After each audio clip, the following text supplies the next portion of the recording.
नमो नमः। आप सभी का हार्दिक स्वागत और अभिनंदन है। इसके पूर्व वाले पाठ में आपने सूतिका अध्याय के माध्यम से उपसूतिकाओं का परिज्ञान किस प्रकार से करना चाहिए, उनकी संख्या कितनी होती है, इसके विषय में जाना। यहाँ पर उपसूतिका अध्याय का प्रकरण समाप्त हो जाता है। अब उपसूतिका के अनंतर अरिष्ट अध्याय आचार्य वराहमिहिर प्रारंभ करते हैं। तो पाठ है 38वां और इस पाठ का शीर्षक है अरिष्ट अध्याय या अरिष्ट विचार। पाठ संख्या 38 का यह पूर्वार्ध वाला भाग है और श्लोक संख्या है प्रथम। तो ये अरिष्ट होता क्या है, बालारिष्ट कहते किसे हैं, इसका मुख्य कारक ग्रह कौन सा होता है, बालारिष्ट होने से बालक के ऊपर क्या अरिष्ट प्रभाव होता है, इन सभी के विषय में आचार्य वराहमिहिर ने अरिष्टाध्याय में वर्णन किया है। तो जब शिशु का जन्म होता है तो उसके अनंतर सूतिका अध्याय के माध्यम से विविध लक्षणों के माध्यम से वस्तु स्थिति का परिज्ञान कर लेते हैं और लग्न का शोधन कर लेते हैं कि अमुक जातक का अमुक लग्न निर्धारित हुआ। उसके अनंतर शुभाशुभ फल कथन की प्रक्रिया को प्रारंभ करते हैं। शुभाशुभ फल कथन की प्रक्रिया में सर्वप्रथम आ जाता है बालारिष्ट विचार, अर्थात शिशु के ऊपर कोई अरिष्ट तो नहीं है, किसी प्रकार का कष्ट तो नहीं है, इसका चिंतन सर्वप्रथम करना चाहिए। यदि शिशु के ऊपर कोई कष्ट है तो उसका परिज्ञान हम कैसे करेंगे, शिशु जीवित रहेगा या मृत हो जाएगा या कष्ट होकर के जीवित रहेगा, तो कैसे हम जानेंगे कि जातक के ऊपर बालारिष्ट है।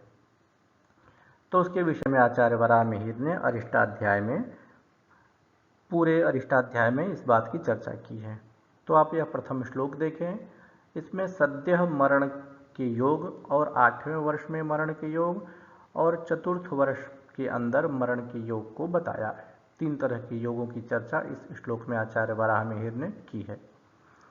श्लोक इस प्रकार से है, षष्ठेष्टमेऽपि चन्द्रः सद्यो मरणाय पापसंदृष्टः अष्टाभिः शुभदृष्टो वर्षैर्मिश्रैस्तदर्थेन।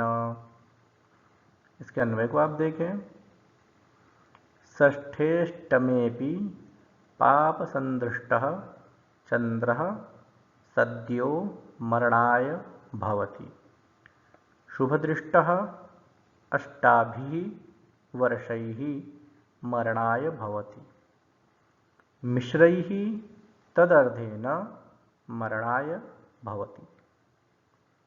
इसकी संस्कृत व्याख्या देखें आप, षष्ठे षष्ठ भावे, अष्टमे अष्टम भावे, अपि अपि पापसंदृष्टः पापग्रहालोकितः चन्द्रः सोमः सद्यः क्षिप्रं मरणाय मृत्यवे भवति शुभदृष्टः शुभग्रहालोकितः चन्द्रः अष्टाभिः वर्षैः समैः मरणाय भवति मिश्रैः शुभपापग्रहालोकितः चन्द्रः तदर्थेन चतुर्भिः वर्षैः मरणाय भवति। यह हो इसकी संस्कृत व्याख्या। अब इसके हिंदी भावार्थ को आप समझने का प्रयास करें तो आचार्य वराहमिहिर ने यहाँ पर 3 प्रकार के ग्रह स्थितियों के बारे में बता दिया कि अमुक ग्रह स्थिति होगी तो शीघ्र मरण होगा, अमुक ग्रह स्थिति होगी तो अष्टम वर्ष में मरण होगा और अमुक ग्रह स्थिति होगी तो चतुर्थ वर्ष में मरण होगा, ये समझना चाहिए। तो कौन सी ऐसी स्थिति है बालारिष्ट का, तो आचार्य कहते हैं कि चंद्रमा जो है वह बालारिष्ट का प्रमुख कारण ग्रह होता है, क्योंकि चंद्रमा अत्यंत शीघ्रगामी ग्रह है और वह बालारिष्ट का प्रमुख कारण होता है। तो कैसे जानेंगे कि यह चंद्रमा बालारिष्ट का कारण है, तो बता दिया आचार्य ने कि षष्ठे अष्टमे पी, अर्थात छठे भाव और आठवें भाव में यदि चंद्रमा है जन्म कुंडली में और वह पाप ग्रह से देखा जा रहा है तो बालक का मरण शीघ्र होता है, मतलब जन्म के कुछ समय अनंतर ही बालक की मृत्यु हो जाती है। और कहते हैं कि अष्टाभि शुभ दृष्ट पाप संदृष्ट, अर्थात 8वें वर्ष में मरण होता है। मतलब यदि छठे भाव में या 8वें भाव में चंद्रमा हो किंतु शुभ ग्रह उसको देख रहा हो तो शीघ्र मरण न होकर के 8वें वर्ष में शिशु का मरण होता है, ऐसा कहना चाहिए। और यदि छठे भाव में चंद्रमा है या 8वें भाव में चंद्रमा है और शुभ ग्रह भी उसको देख रहा है और पाप ग्रह भी उसे देख रहा है तो चौथे वर्ष में शिशु का मरण होता है, ऐसा समझना चाहिए।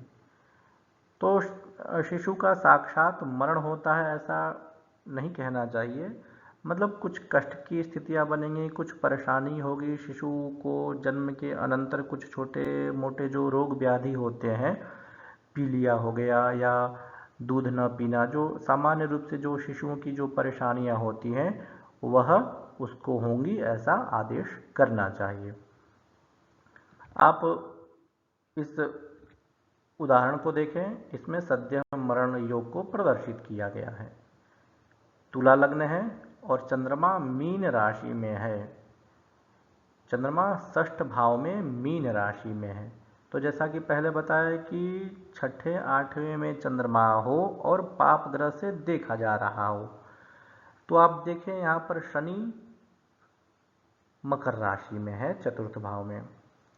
तो मकर राशि में शनि है तो वह अपनी तीसरे विशेष दृष्टि से चंद्रमा को देख रहा है, अर्थात पाप ग्रह षष्ठ स्थान स्थित चंद्रमा को देख रहा है।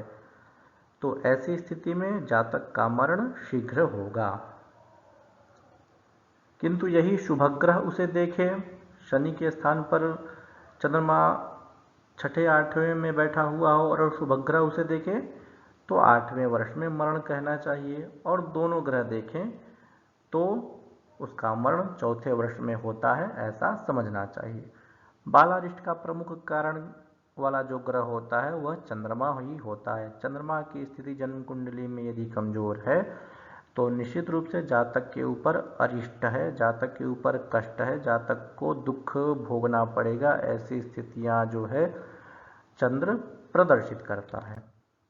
तो ये सभी स्थितियां, 3 विशेष स्थितियां आचार्य वराहमिहिर ने प्रथम श्लोक में कही हैं। दूसरे और तीसरे स्थितियों को भी आप देख लीजिए। मेष लग्न है, छठे भाव में चंद्रमा कन्या राशि में है और बृहस्पति उसे देख रहा है, तो शुभ ग्रह की दृष्टि चंद्र के ऊपर है, तो इसका मतलब यह हुआ कि 8वें वर्ष में मरण होगा। और दूसरा उदाहरण जो है इसमें शनि भी चंद्रमा को देख रहा है, तुला राशि में जो चंद्र है षष्ठ भाव में उसको भी शनि देख रहा है अपनी तीसरी विशेष दृष्टि से, और बृहस्पति भी मेष राशि में है द्वादश भाव में, वह भी देख रहा है चंद्रमा को। तो इसका मतलब यह है कि शुभ और अशुभ दोनों ग्रह उसे देख रहे हैं चंद्र को। तो शुभ ग्रह बचाने का काम करता है और पाप ग्रह मारने का काम करता है। तो ऐसी स्थिति में शुभ ग्रह जो पहले कुंडली में देखा था तो 8 वर्ष में मृत्यु दे रहा था, किंतु पाप ग्रह ने उसे देख लिया तो अब वह 4 वर्ष की अवधि को कम कर देगा। तो ऐसी स्थिति में जातक का मरण चतुर्थ वर्ष में होगा, ऐसा समझना चाहिए।